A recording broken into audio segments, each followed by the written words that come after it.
Amboseli National Park was once renowned as one of the most famous places in Africa for black rhinos, with 150 concentrating around the swamps under Mount Kilimanjaro, Africa's highest mountain.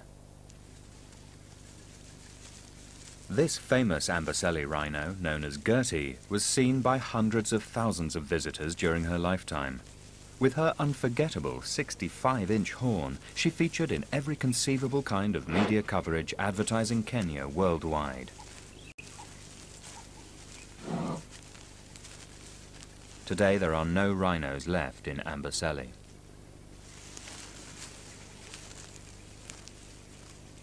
Kenya Game Department records show in 1957 a license to kill a rhino cost only 400 shillings, with 194 licenses issued that year. From 1950 to 1959, 450 were shot as problem animals, and more than 600 were shot by safari clients. As the years went by, with persecution by poachers and safari hunters, the rhinos became more and more suspicious of any approach by man.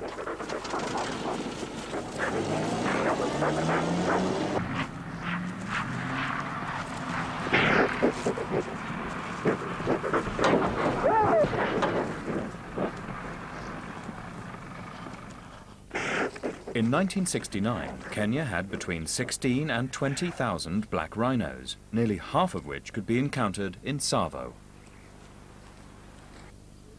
During the regular dry years experience in Tsavo, rhinos would search for water in dry riverbeds, inevitably drawn to places where elephants had dug out holes in the sand to reach the water.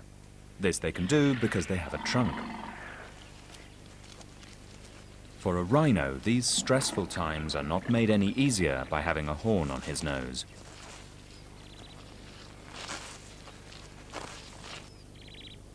During the drought years of the 60s and 70s, around 800 rhinos died. However, these reductions, when taken against the total population, did not threaten the species, and the strongest survived.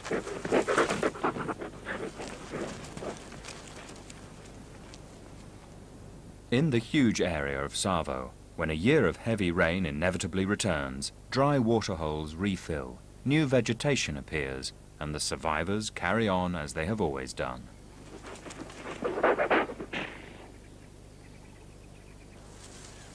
When the 44-square-mile Nairobi National Park was gazetted in 1946, it contained no rhinos.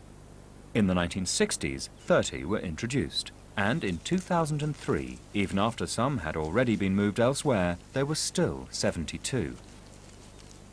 The availability and nutritional value of good rhino browse is generally the most important factor controlling numbers. But in the past, such a high density would have been quite normal in many areas. In 1993, special mobile pens were set up in the 8,500-square-mile Tsavo National Park. They were spacious, clean, and functioned extremely well. 18 rhinos were moved from Nairobi Park to their new home. Tsavo is 190 times the size of Nairobi Park. This translocation was part of the reintroduction of free-ranging rhinos under the Black Rhino Management Plan, with the goal of breeding rhinos as fast as possible in this optimum habitat. After release, the rhinos were to be carefully monitored at all times by a special rhino monitoring team. Only time would tell if they would remain safe. The rhinos did begin breeding, so more were brought in from Nairobi Park. Sadly, the efficiency of the rhino monitoring team has deteriorated, as can be seen by the untidy and badly constructed pens. This poor, emaciated rhino has little room to walk about and is lying in her own dung. She's called Teresia. She had been darted and moved from Nairobi National Park when she was heavily pregnant, a mistake, for within days she gave birth, but she rejected the calf. The calf was taken to the David Sheldrick Wildlife Trust orphanage, where he became one more orphan in a long line of previously rescued animals. He was called Makosa, mistake, because it had been a mistake to dart his mother in the first place. When a rhino is born, it has no more horn than what you see here on the end of Makosa's nose. It's not connected to the skull. In fact, it's matted hair attached to the skin. Rhinos scatter their dung at what's called a midden. Middens are information centres advising other rhinos of who is around and when they were last here. Even Makosa, only a few days old, instinctively wants to leave word of his presence. His human keeper sees the dung as something dirty to be hidden from our eyes. Makosa instinctively feels his way is right.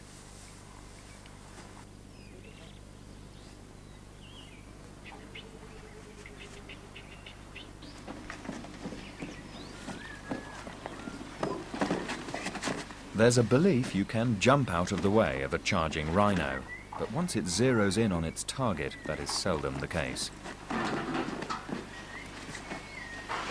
If Makosa was a full-grown rhino, this for sure would no longer be a game.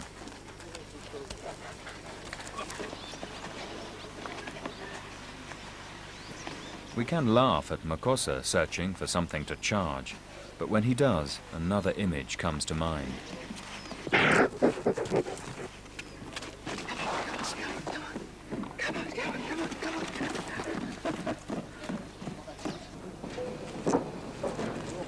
Makosa's mother was released in Tsavo to join 50 others.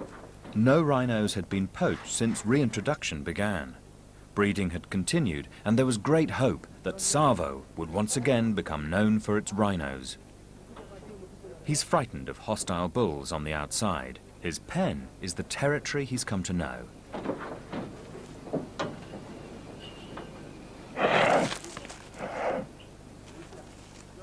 Black rhino society is complex and difficult to fully understand. They have home ranges, but are not truly territorial, for although they're individualistic in their habits, they meet others in preferred feeding areas. Females bond with other females from an early age, and therefore grow up knowing each other. When rhinos, translocated from different places, suddenly find themselves sharing an area with strangers, it often takes considerable time for them to accept each other and begin breeding.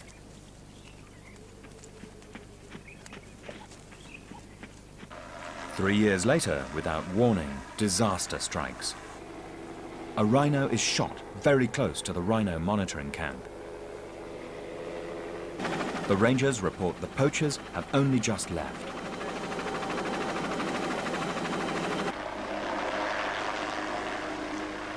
After all the success and hard work over the years to make Tsavo a great rhino sanctuary again, the shocking reality of what lies before their eyes is hard for the men to accept.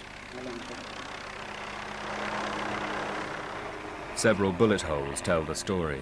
This is the work of automatic weapons. This means bandits have returned to carry out their practice of destroying Kenya's wildlife. The rangers must move at once in pursuit.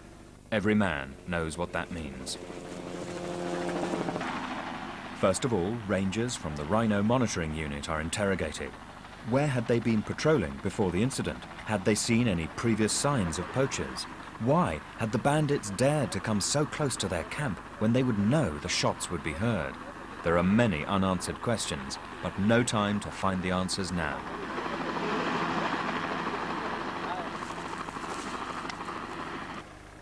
The rhino ran a short distance before collapsing. The bandits themselves leave little trace. They remove their shoes and wear socks. Tracking is a slow, exhausting, and dangerous business. One might think the Galana River would be an obstacle to the fleeing bandits, but they would have already crossed it on their way in. It feels good to see the hippos. The reality of the guns brings us back to why we are here. After 2 days, it's obvious the bandits have left the immediate area undetected. Now the problem is to decide which is the most likely route they're taking to get away to safety. Experienced men from other rhino areas in Kenya are brought in.